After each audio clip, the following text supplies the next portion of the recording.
안녕하세요. 저는 얼마 전 예쁜 손녀를 보게 되어 할머니가 된 60대 여성입니다.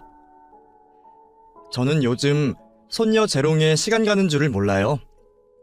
딸아이를 쏙 빼닮은 손녀 때문인지 요즘 들어 저는 저희 딸아이의 어릴 적 모습이 자꾸만 떠오르곤 합니다. 그 중에서도 하마터면 제 딸을 떠나보낼 뻔한 그 끔찍한 기억이 떠오르네요. 어릴 적에 저희 딸이 목숨을 잃을 정도로 크게 아팠었는데 수술비가 없어서 정말 죽을 뻔했거든요. 만약 그때 딸이 살아나지 못했더라면 저도 이 자리에 없고 제 손녀도 없었겠죠. 그럼 죽을 고비를 넘기고 기적 같은 인연을 만난 제 딸의 이야기를 해보겠습니다. 제 손녀와 딸에게도 어린 시절이 있었듯 저도 어린 시절이 있었지만 제 유년 시절은 그리 기억하고 싶지 않은 기억들 뿐입니다. 저처럼 딸을 끔찍이 생각하는 엄마가 저한테는 없었거든요. 어쩌면 그래서 제가 딸을 더 끼고 도는지 모르겠지만 저희 엄마는 제가 10살 무렵이던 시절 집을 나가셨습니다.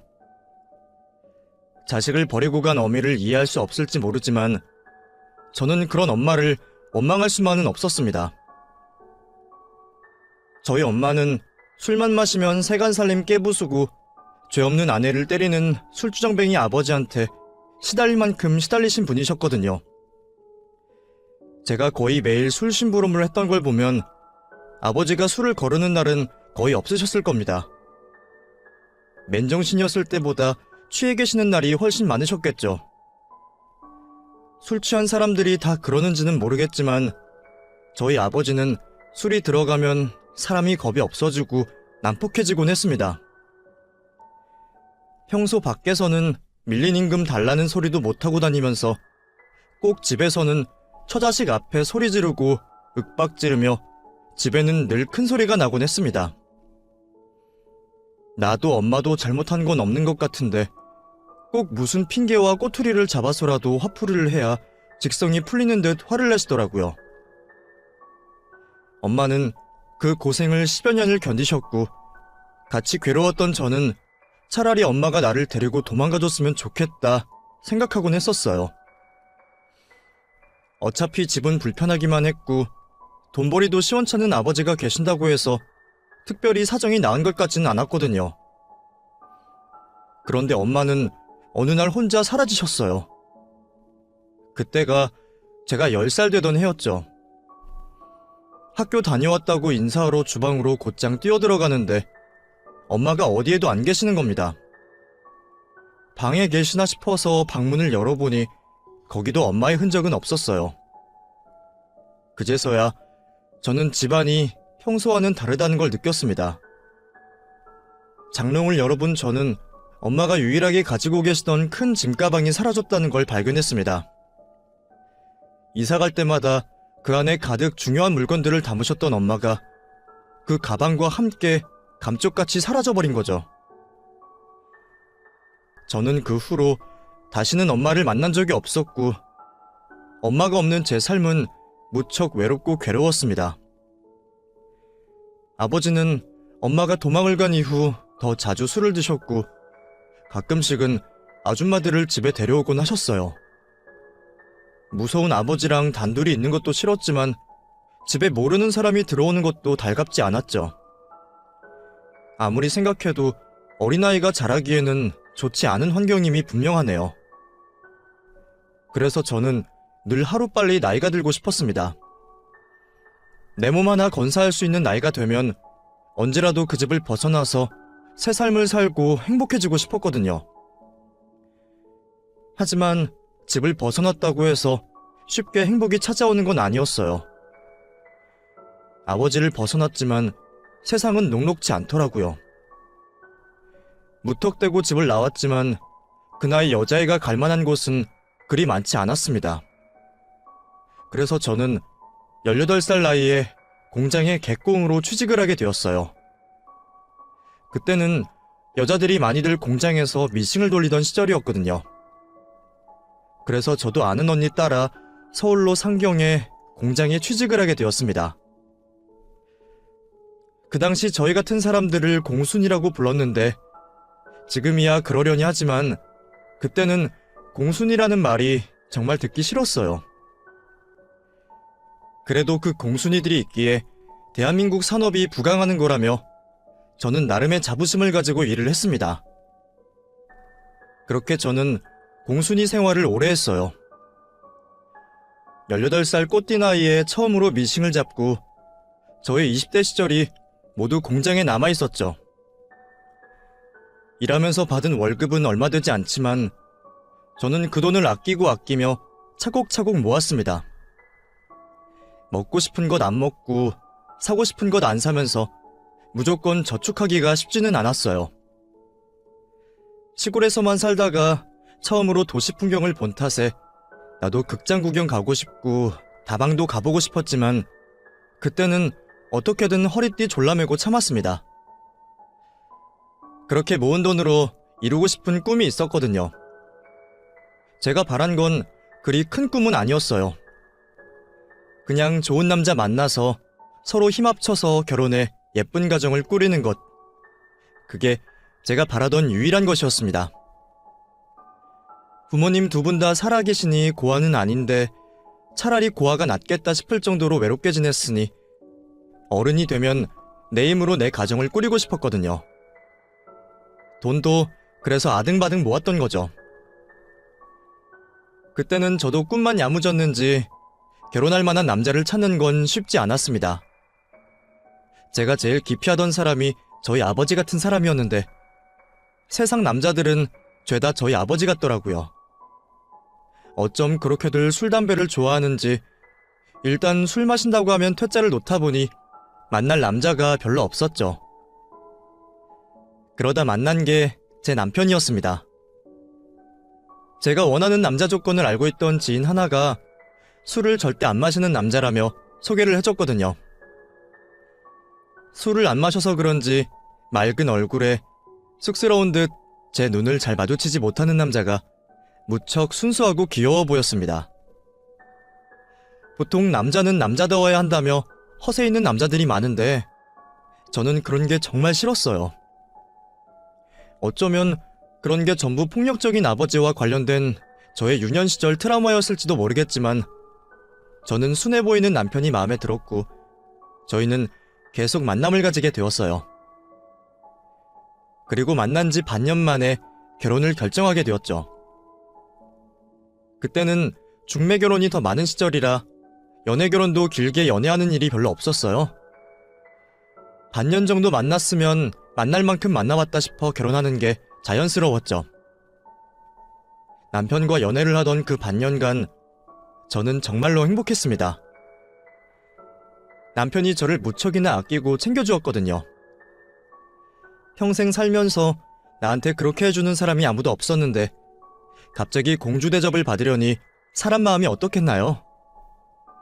남편은 가난한 집 장남에 돈도 없고 가진 것은 없었지만 제게는 누굴 데려놔도 아깝지 않을 만큼 대단해 보였습니다.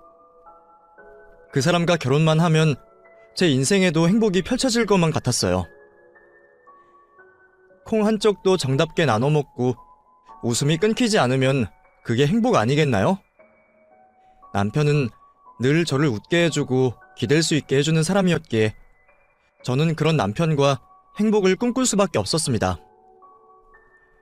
거기다가 술도 안 마시고 친구도 별로 없는 남편은 무척 가정적으로 보였어요.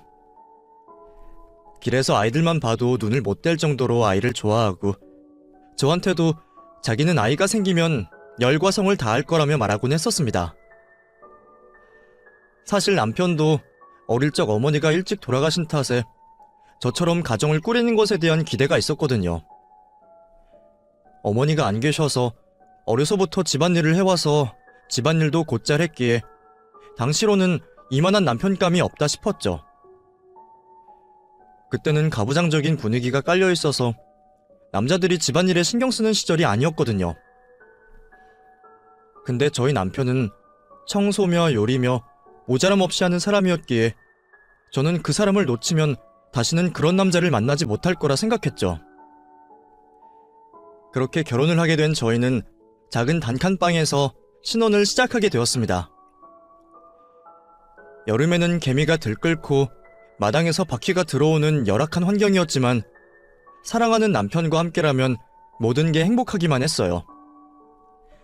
늘 외롭고 안타깝던 내 인생이 이제 드디어 펴지는구나 싶었습니다.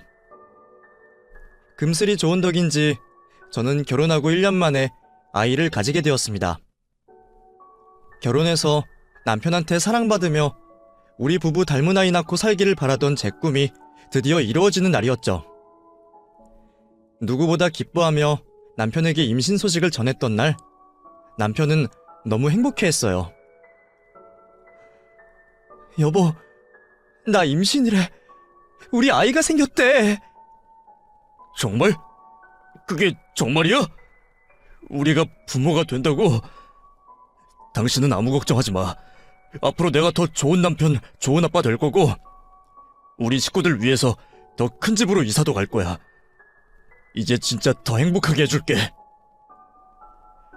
단칸방에서 아이를 낳으려니 걱정이 되기도 했지만 그렇게 말해주는 든든한 남편이 있었기에 저는 아무 걱정이 없었습니다.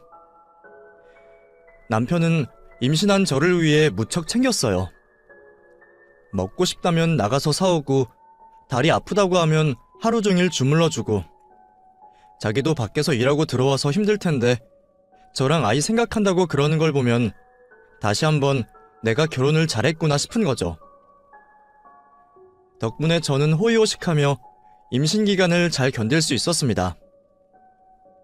문득 몸조리해줄 친정엄마가 없어서 어쩌나 싶은 걱정이 있었지만 나한테는 남부럽지 않은 남편이 있으니 아무것도 두렵지 않았어요.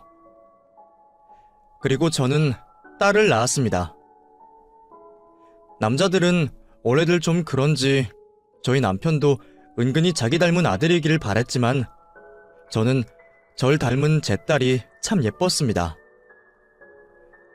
내가 내 품으로 저런 걸 낳았다고 생각하니 제 자신이 대견스러워지는 거죠. 어찌나 예쁘고 귀엽던지 저는 그날 아이를 처음 본 순간부터 사랑에 빠지고 말았습니다. 아마 앞으로 남편보다도 나보다도 사랑하게 될 거라는 확신이 들더라고요. 그렇게 딸아이를 금지옥엽 키워가던 어느 날 제가 누구보다 소중하게 생각하는 제 딸이 갑자기 병을 얻고 말았습니다. 딸이 7살 되던 해의 일이었어요. 몇 날 며칠 고열을 앓기에 해열제를 먹여도 도통 듣지를 않아서 병원에 찾아갔더니 제 딸에게 병이 있다더라고요. 당장 입원을 해야 한다는 말에 저는 그 길로 곧장 아이와 병원 신세를 지게 되었습니다. 잘하면 수술까지 해야 할지 모르는데 당장은 아이 상태가 너무 나빠서 수술은커녕 검사도 제대로 받을 수가 없었어요. 저는 청천벽력 같은 소식을 곧바로 남편에게 전했고 시간 나면 병원에 온다던 남편은 그 후로도 소식이 없었습니다. 이상하다 생각했지만 그때는 저도 딸애 때문에 정신이 아주 나가 있어서 남편을 신경 쓸 겨를이 없었어요. 그래도 애 아빠가 애가 아픈데 안 오냐 싶어서 몇 번이고 전화를 걸어봤지만 그때마다 남편은 받지를 않고 어쩌다 통화가 연결이 되면 회사가 바쁘다는 말만 하더라고요. 그래도 애가 아픈데 어떻게 그래? 당신 애 아빠 맞아? 그러니까 회사에 있는 거 아니야. 애 아프면 병원비 누가 내? 집에 돈 버는 사람은 나 하나인데 그럼 나까지 병원에 붙어서 아무것도 하지 마? 아니 그래도 시간 내서 좀 오지. 주희가 아빠 기다리잖아. 나도 시간 나면 갈 테니까 그때까지 애는 당신이 좀 챙겨. 그때 이상한 낌새를 눈치챘어야 하는 건데 그때는 저도 정말 남편이 회사 일로 바쁜 줄만 알았습니다. 그 사이 저는 제대로 먹지도 못하고 자꾸만 토하고 아픈 아이를 챙긴다고 정신이 없었어요. 혼자 부모 노릇하랴 간병인 노릇하랴 하다 보니 하루 종일 눈 붙일 시간도 없이 바빴거든요. 그러는 사이에도 남편은 병원에 한 번을 오지 않았습니다. 온다 온다 말만 하고 언제 오려고 그러는지 저는 그제서야 뭔가 이상한 상황을 눈치챌 수밖에 없었죠. 그런데 그때는 이미 늦은 상태였어요. 제가 남편을 의심하며 기어이 화를 내고 따져 묻자 남편은 냅다 이혼을 하자 하더라고요. 당신 정말 뭐야? 애가 아픈데 어떻게 한 달 동안 한 번도 안 올 수가 있어? 당신은 주위 걱정이 되기나 해? 내가 지금 얼마나 지옥 같은 줄 알아? 주위 당장 수술이 급한데 상태가 너무 안 좋아서 수술도 못 받아. 이러다 주위 잘못되기라도 하면 어떻게 할 거야? 그걸 왜 나한테 물어? 내가 애 아프게 했어? 그러게 당신은 대체 뭘 했어? 집에서 하루 종일 살림이 나는 여자가 뭘 했기에 애를 아프게 만드냐고? 그게 내 탓이야? 그럼 내 딸을 내가 아프게 하기라도 했다는 거야? 됐고, 나 이제 당신이랑 더 못 살겠어. 우리 이혼하자. 나 다른 여자 생겼어. 애가 아파서 사경을 헤매는 와중에 이혼하자고 하는 남편이 세상에 몇이나 될까요? 그런 쓰레기가 얼마나 있을지 모르겠지만 그런 쓰레기가 다름 아닌 제 남편이었습니다. 이미 진작부터 직장 동료와 바람을 피고 있던 남편은 아이가 아프자 저희가 자기들에게 짐이 된다 싶었던지 당당히 이혼을 요구하더라고요. 나 그 사람이랑 새 출발하고 싶어. 그러니까 우리 이혼하자. 어떻게 그래? 당신 눈엔 주의가 안 보여? 나한테는 그러더라도 당신 딸한테는 그러면 안 되잖아. 애가 아픈데 어떻게 다른 여자랑 살림 차린다는 소리를 해? 우리가 이혼 안 한다고 애가 낫는 것도 아니잖아. 이혼만 해주면 주위 병원비는 끝까지 책임질 테니까 그냥 이혼해줘. 안 그러면 주위 수술비 어떻게 될지 몰라. 당장 상태 좋아지면 수술해야 한다며. 그 사이에 애 살리고 싶으면 생각 잘해. 심지어 아픈 아이 수술비를 가지고 저한테 협박을 하더라고요. 순순히 이혼을 안 해주면 애 병원비를 안 주겠다고 말이죠. 그동안 생활비는 전부 남편이 관리하고 있던 탓에 제 수중에는 돈 한 푼 없었는데 그런 남편이 통장을 틀어주고 안 내놓겠다고 하면 저도 도리가 없었습니다. 소송을 쉽게 할 수 있는 것도 아니고 당시에는 남편 말을 듣는 수밖에 없었죠. 결국 저는 남편이 요구하는 대로 이혼 서류에 순순히 사인을 해주었고 남편이 아버지로서 마지막 도리를 지키기를 기다렸어요. 그런데 그놈은 정말 재활용도 안 되는 놈이었더라고요. 제가 이혼 서류에 도장을 찍어주자마자 전 남편은 회사까지 그만두고 영영 잠적을 해버렸습니다. 번호가 바뀐 남편의 전화만 계속 두드리며 얼마나 애가 타는지 몰라요. 아무리 그래도 아빠로서 마지막 도리는 할 거라고 생각했는데 그 사람에게는 저와 딸애가 짐이었던 모양입니다. 나한테 다 해줄 것처럼 굴던 사람이 어떻게 이럴 수 있는지 도저히 믿기지 않았죠. 그렇다고 제가 아픈 아이를 두고 병원 밖으로 남편을 찾으러 다닐 수도 없고 당장 아이는 수술을 해야 하는 상황에 정말 미칠 것 같았습니다.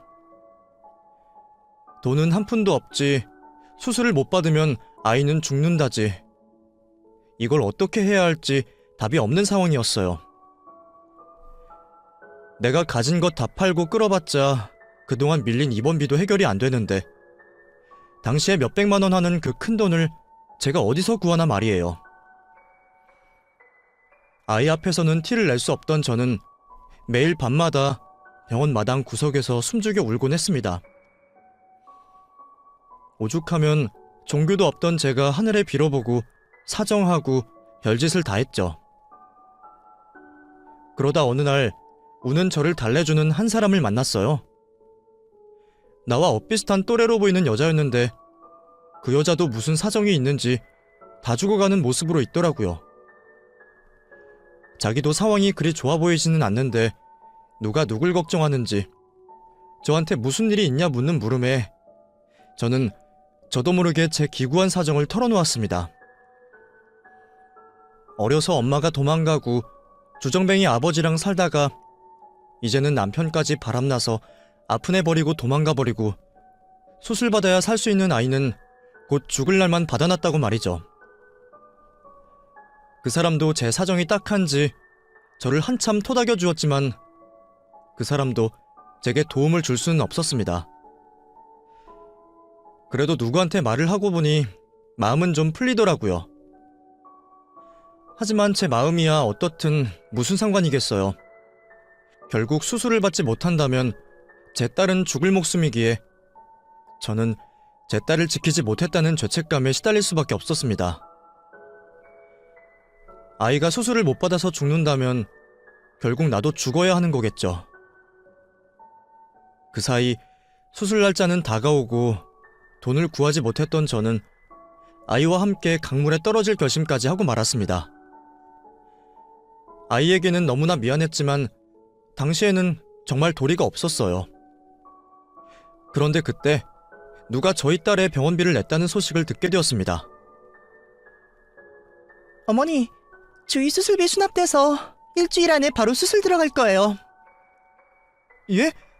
그게 무슨 말이에요? 누가 수술비를 냈다는 거예요? 모르셨어요? 주위 아시는 분이라고 어떤 여자분이 내고 가셨는데? 검정 옷을 입고 마르고 단발머리인 여자분이셨어요.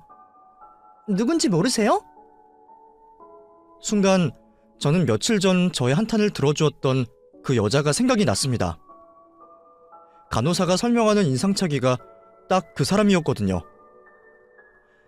하지만 저는 그분이 누군지 알 수가 없었습니다. 큰돈을 건네면서도 누군지 밝히지도 않고 가는 바람에 저는 그분의 이름 석자도 알 수 없었죠. 그날 처음 본 나를 왜 도와줬는지, 이런 큰돈을 어떻게 그냥 주고 가시는지, 저희 모녀를 도와주신 은인을 어떻게든 찾고 싶은 마음은 굴뚝 같았지만 당시에는 아이를 살리는 게 우선이었던 탓에 신경을 쓸 수가 없었습니다. 그렇게 그분 덕분에 저희 딸은 무사히 수술을 받을 수 있었고 수술은 아주 잘 되어서 건강을 회복할 수 있었어요. 정말 죽기까지 결심했던 제게 이런 기적이 찾아온다니 저는 저를 도와주신 그분이 혹시 천사는 아닐까 싶었습니다. 정말 천사 얘기라도 한 건지 찾으려고 노력을 해보고 한참 병원을 뒤졌지만 끝내 그분을 찾을 수는 없었죠.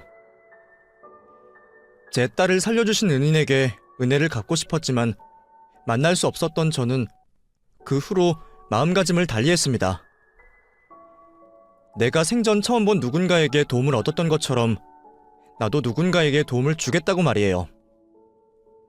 그러려면 능력이 되어야 한다는 생각에 저는 정말 열심히 살았습니다. 남편에게 버림받고 혼자 딸 키우면서 이미 악다구니가 차 있었지만 다른 사람에게도 베풀어야겠다는 생각에 남들보다 2배로 열심히 살았던 것 같아요. 그렇게 한 달 벌어서 한 달 살면서도 아끼고 아낀 돈을 어려운 사람들에게 나눴고 없는 상황에서도 저는 저보다 어려운 사람을 도우려 노력했습니다.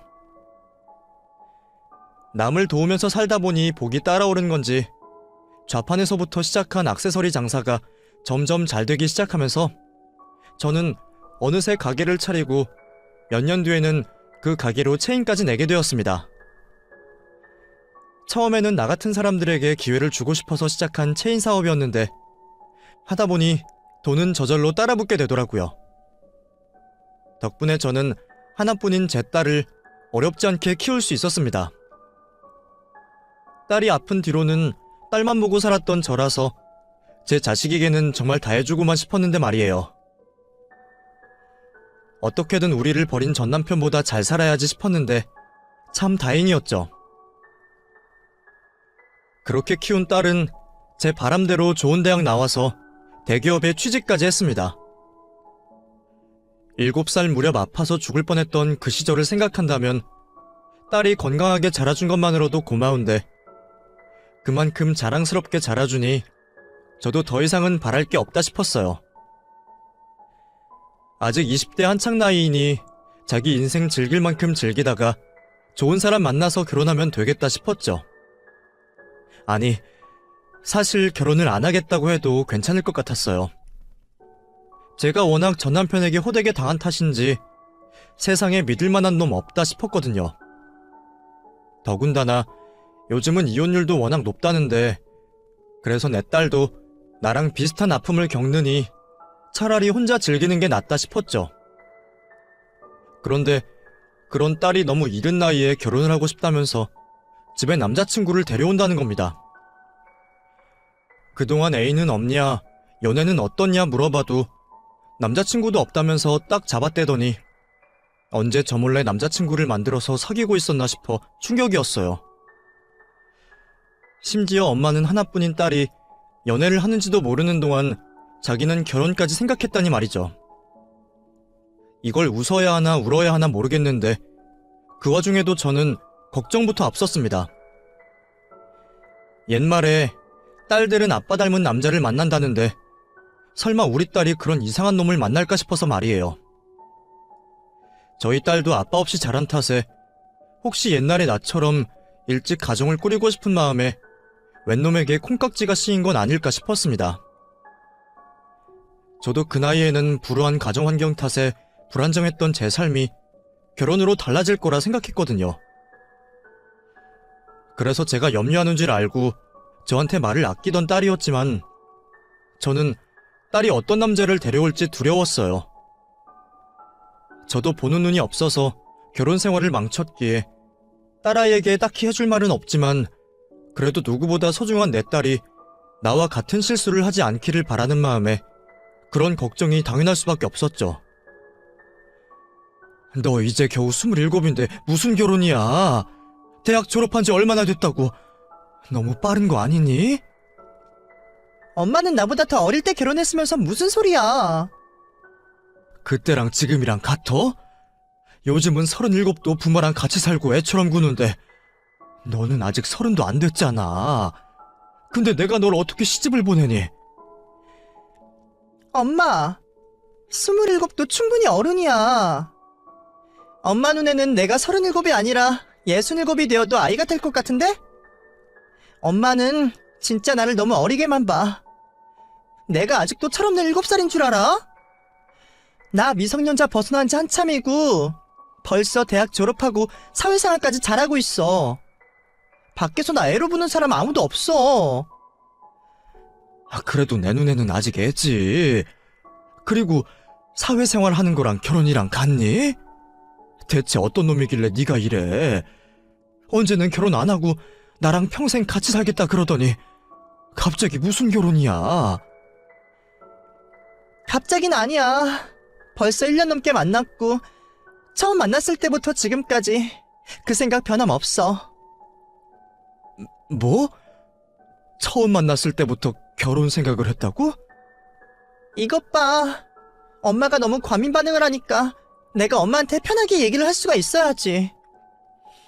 나도 엄마한테 미리 말하고 싶었는데 만나자마자 결혼 생각했다고 하면 엄마가 걱정할 게 뻔하니까 말을 못한 거야. 근데 1년이 지난 지금까지도 생각에 변함이 없으면 괜찮은 거 아니야?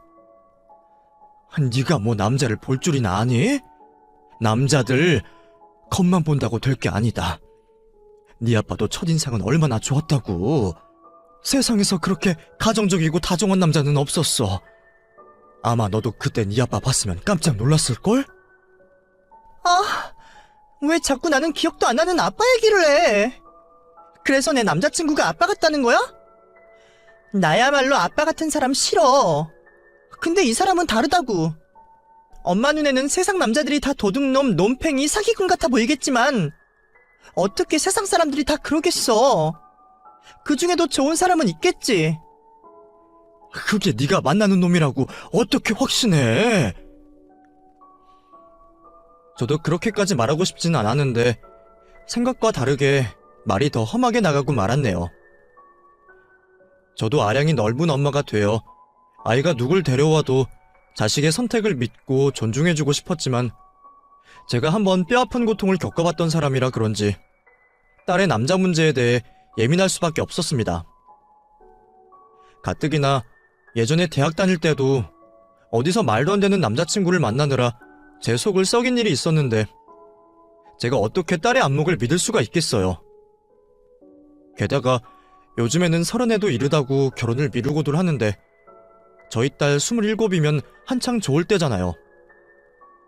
아직 남자들도 많이 만나보고 사회생활도 많이 해보고 해야 하는데 갑자기 결혼을 해버리면 여자로서의 인생이 너무 아깝다 싶었죠. 나도 만약 그 시절 다른 기회가 있고 이런 말을 해주는 친정엄마가 있었더라면 결혼이 아닌 다른 선택을 했을지도 모릅니다. 제가 결혼에 실패하며 평생 그런 생각을 해와서 그런지 제 딸에게 자꾸만 잔소리를 하게 되더라고요. 딸아이 어릴 적부터 남자 문제라면 귀에 딱지 않도록 떠들었던 저였기에 딸도 제가 그런 소리를 하는 걸 싫어하지만 제가 딸을 아끼고 사랑하는 만큼 걱정이 될 수밖에 없었죠. 결국 딸과는 다투던 말이 끝나고 저희들은 며칠 동안 서먹했습니다. 저도 곰곰이 생각해보니 아직 보지도 않고 너무 안 좋은 소리만 했나 싶더라고요. 딸에게 미안해진 제가 먼저 화해의 손길을 내밀었습니다. 딸, 많이 화났어? 미안해.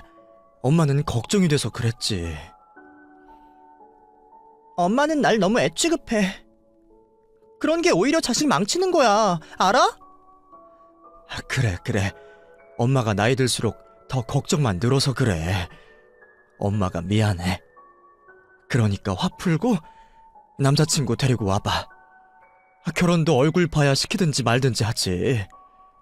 엄마가 한번 봐보고 생각해 볼 테니까 데려와. 제가 먼저 남자친구를 데려오라고 말했더니 딸아이가 뛸 듯이 기뻐하더라고요. 사실 그때까지도 예비사위라는 생각보다는 딸애가 만나는 남자친구 한번 보겠다는 생각이었죠. 그런데 딸의 남자친구가 양복까지 갖춰 입고 꽃다발을 들고 온 겁니다. 안녕하십니까, 어머니. 저 주희랑 만나고 있는 김상원이라고 합니다. 긴장을 많이 했는지 귀가 바짝 들어가서는 제 얼굴을 제대로 쳐다보지도 못하는데 순진해 보이는 그 모습이 왠지 제 전남편을 떠올리게 해서 기분이 썩 좋지는 않았죠. 그렇다고 저도 손님 대접을 소홀히 하진 않았습니다. 딸이랑 한번 싸워서 저도 딸의 눈치가 보였거든요. 그래서 오랜만에 제가 열심히 솜씨발이를 했습니다.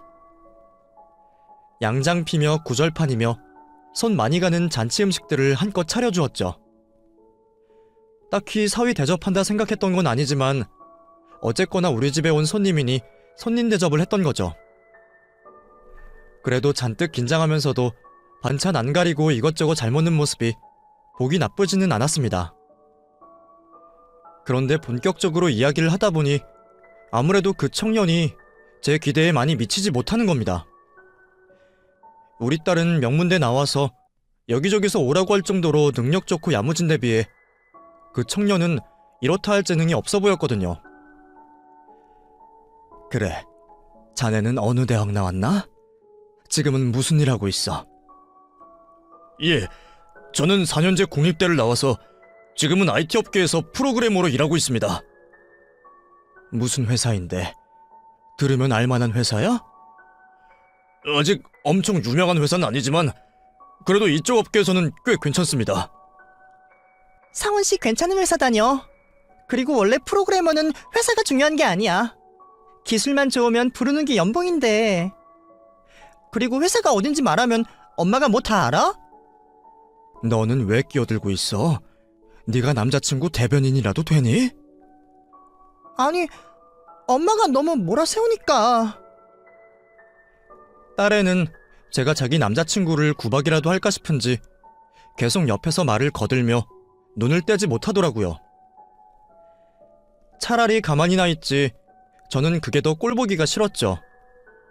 오죽 못난 놈이면 내 딸이 못 믿어워서 대신 말을 거두나 싶어서 말이에요. 그럼 집은 뭐 하시나? 부모님 두 분 다 계시고? 아, 사실 저도 주희처럼 어머니가 혼자 키우셨어요. 제가 어렸을 때 아버지가 사고로 일찍 돌아가셨거든요. 그래서 그 후로 쭉 어머니와 단둘이 지내고 있습니다. 워낙 구김없어 보이기에 그런 사정이 있을 줄은 몰랐는데 저도 혼자 주위를 키웠기에 그 청년도 어머니와 단둘이 살았다는 말에 마음이 쓰였죠. 하지만 동정으로 딸의 결혼을 결정할 수는 없는 거잖아요. 들어보니 그동안 학자금 대출 갚느라 아직 모은 돈도 별로 없는 것 같고 우리 딸애처럼 대기업 다니는 것도 아닌 것 같은데 저는 여러모로 아쉬울 수밖에 없었어요. 남녀 평등이라 여자들이 남자들보다 잘 나가는 세상이라고 하지만 그래도 여자는 자기보다 능력 좋은 남자 만나서 든든하게 기댈 수 있으면 좋잖아요.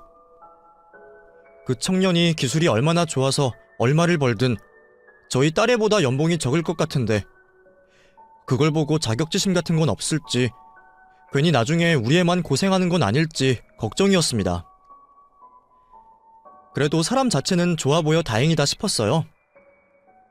아니나 다를까 그 청년이 돌아가고서 주희가 하루 종일 제 옆에 붙어서 자기 남자친구 칭찬을 하는 겁니다. 엄마 어때? 상원씨 괜찮지? 멋지지? 착하지? 어우, 너 눈에 콩깍지 씌어서 뭐 제대로 보이기나 하니? 뭐 생긴 건 나쁘지 않고 사람은 좋은 것 같다만 그것도 모르는 거야. 사람은 겪어보고 뒤집어 봐야 알아. 너 겉으로 봐서 사람 다 알 수 있니? 몇십 년을 알고 지내고 서로 알몸까지 봐도 그 사람 속 모르는 게 태반이야. 지금 너한테 잘하고 좋은 모습 보인다고 다 믿을 수가 없어. 그래도 상원씨는 달라. 저 사람은 진짜 좋은 사람이야.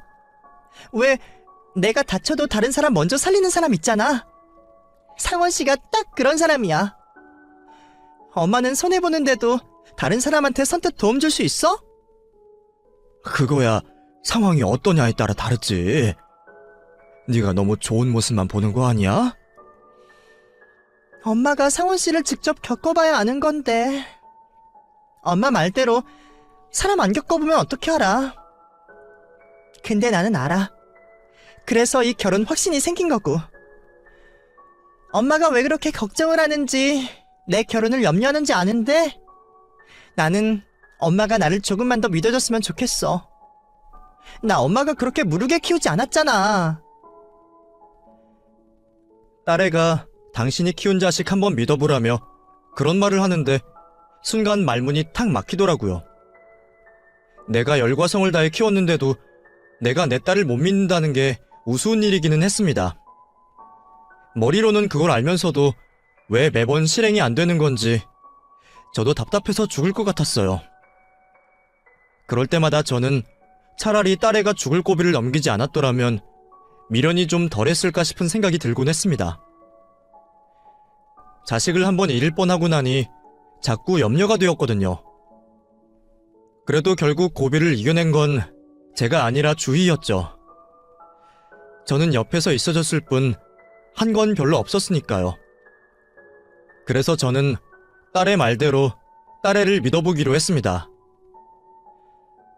어차피 나 닮은 딸의 고집이 꺾는다고 꺾일 것도 아니고 자기가 그렇게 확신하고 결혼을 하고 싶어 하는데 제가 말릴 수나 있을까 싶더라고요. 그래서 딸이 하고 싶은 대로 하게 두기로 했어요. 이러다가 정말 이혼을 하게 될지 백년해로 할지 어차피 아무도 모르는 건데 겁이나 내지 말자 싶었거든요. 나도 이혼했다고 인생 망한 것도 아니고 27살이면 자기 결정에 자기가 책임질 나이가 되었다 싶었죠. 그렇게 딸애도 그 집에 인사를 드리러 다녀오며 곧바로 상견례 날짜를 잡게 되었습니다. 그쪽이나 저나 둘 다 혼자라 그건 참 다행이다 싶었네요. 남편을 잃은 방식은 다르지만 둘 다 혼자인 게 비슷한 처지라 생각돼서 그런지 저는 왠지 만나기 전부터 사돈이 편하게 느껴졌습니다. 안녕하십니까. 저 주희 엄마입니다. 네, 안녕하세요. 상원이 엄마입니다. 만나뵙게 돼서 반갑습니다. 자식둔 엄마의 입장으로 인사를 나누고 보니 왠지 그 얼굴이 낯이 많이 익더라고요. 내가 편하게 느껴서 그런 건지 몰라도 꼭 어디선가 본 적이 있는 듯한 얼굴이었습니다.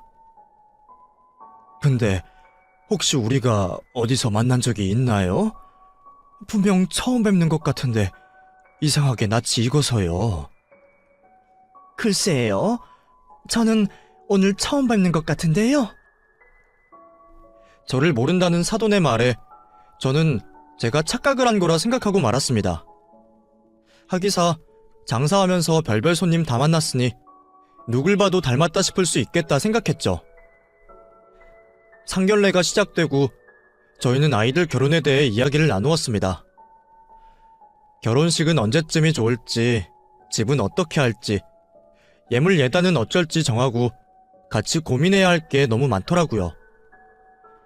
각자 자식이 하나이다 보니 자식 결혼이 처음이라 사돈이나 저나 어려운 것 투성이었네요. 아유, 참 애들 결혼시키는 것도 쉬운 일이 아니네요. 뭐 이렇게 정할 게 많은지. 저희 때는 그냥 반지 하나 나눠 끼고 말았는데 말이죠. 그러게요. 저도 자식 결혼이 처음이라 어렵네요. 그럼 우리 나머지는 애들끼리 정하라고 하고 편히 얘기나 합시다. 이러다가 밥 먹는 것도 얹히겠어요. 그럴까요? 그러고 보니 상원이 말로는 주희가 예전에 크게 아팠다고 그러던데 사돈이 고생 많으셨겠어요. 아휴, 그때 일이야 지금 다시 생각해도 끔찍하죠.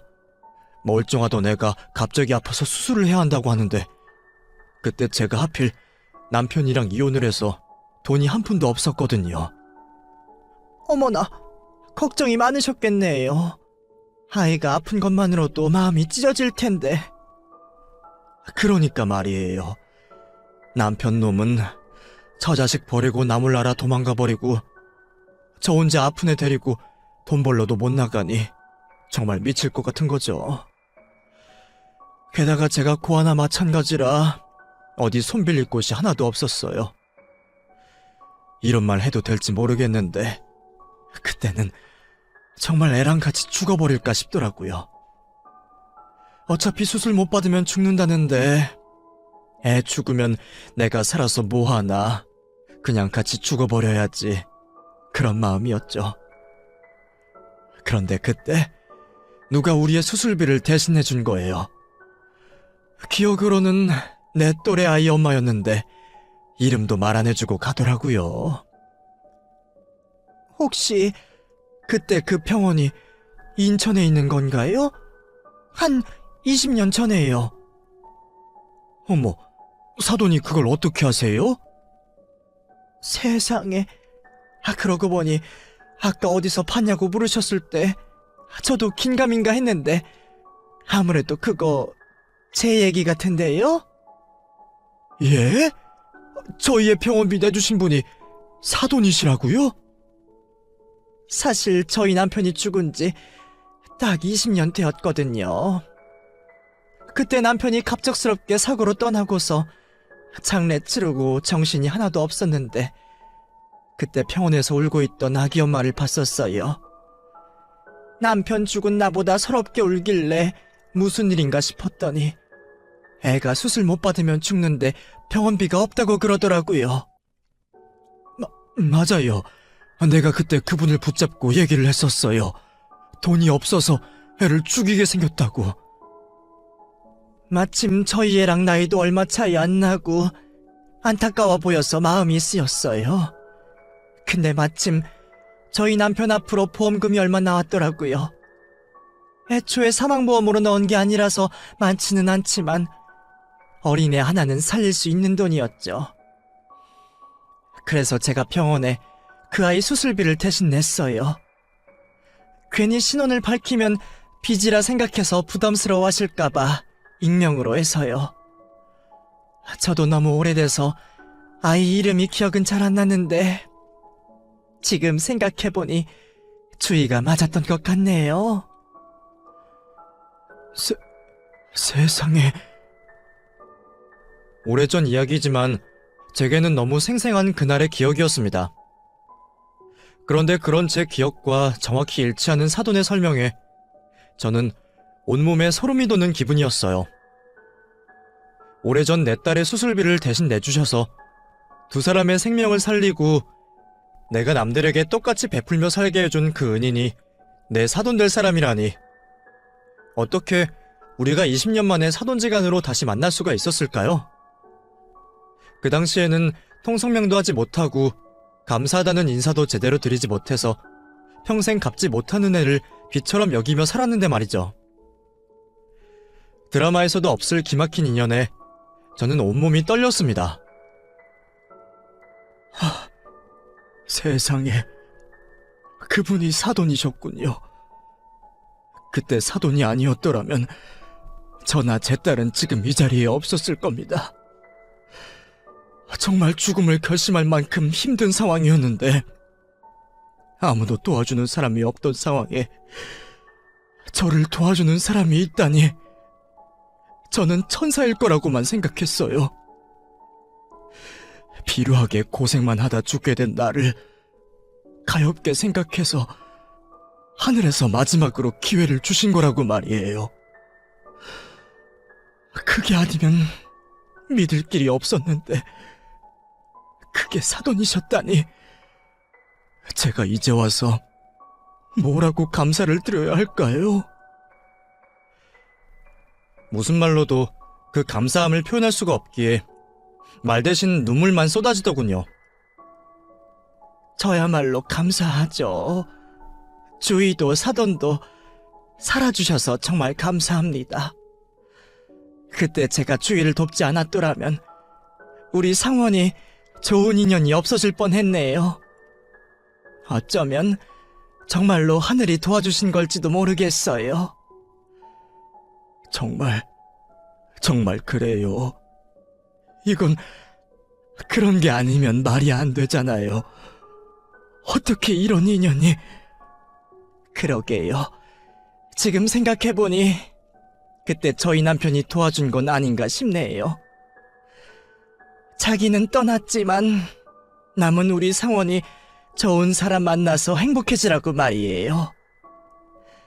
따님 잘 키워주시느라 고생 많으셨어요, 사돈. 그날 저는 숨도 제대로 쉬지 못하고 사돈을 끌어안고 오열할 수밖에 없었습니다. 저희가 얼마나 울어댔는지 애들은 저희 분위기에 놀려 아무 말도 하지 못하고 놀라고만 있었습니다. 애들은 그때 너무 어려서 이런 사정은 몰랐으니 더 당황스러웠겠죠. 그러고 보면 정말 신기한 일들이었습니다. 애들이 그런 일을 알고 만난 것도 아닐 텐데 어떻게 하고 많은 사람들 중에 서로를 딱 만나게 되었을까요? 그런 은인의 자식을 진작에 못 알아보고 사위가 마음에 드니 많이 했던 제가 원망스러울 정도였죠. 저는 이 엄청난 기적을 그저 감사하며 받아들일 수밖에 없었습니다. 그 후로는 오히려 제가 애들 결혼을 시키고 싶어서 안달이었죠. 20년 만에 기적 같은 재회가 끝이 나고 저와 사돈은 금방 다시 만나게 되었습니다. 그날 애들 결혼 이야기를 미처 다 끝내지 못해서 만나기로 한 거지만 막상 만나고 나니 또 옛날 얘기를 하게 되더라고요.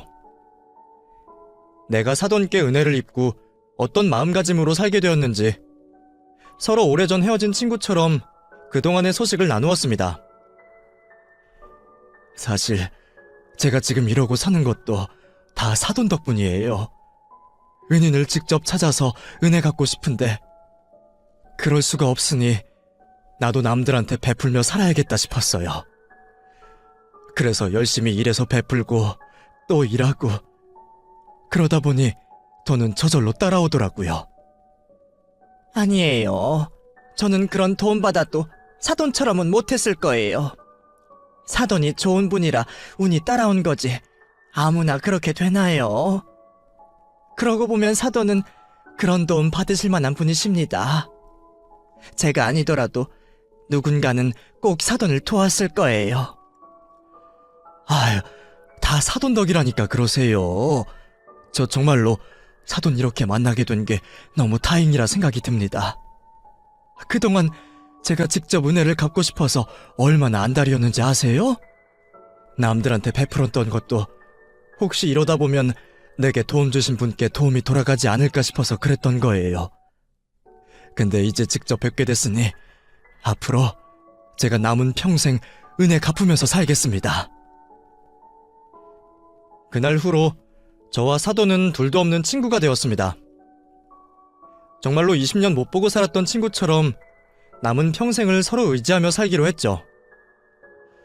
그럴 일은 없겠지만 혹시 애들이 이혼을 하더라도 우리는 헤어지지 말자고 약속까지 하고 말이에요. 아마 저희 때문이라도 애들이 쉽게 헤어지지는 못할 겁니다. 사위를 보면 그럴 걱정이 없기도 하고요.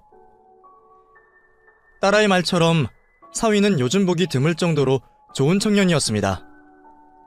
하긴 그 어머니 밑에 낳은 자식이라면 당연히 그럴 수밖에 없겠죠. 그래서 저도 이제는 사위를 제 아들처럼 생각하고 있어요. 이제는 딸보다도 사위랑 자주 만나서 오히려 딸이 질투를 할 정도네요. 내가 제일 아끼는 그 아이들이 이제는 아이까지 낳고 저희도 할머니가 되었네요. 아이를 본다는 핑계로 저와 사도는 요즘도 매일같이 만나고 있습니다. 그리고 나중에 몸이 불편해지면 같이 실버타운에 들어가기로 했어요. 물론 돈은 제가 내기로 하고요. 생명의 은인에게 그 정도는 해야 하는데 제가 이러려고 돈을 벌었구나 싶더라고요.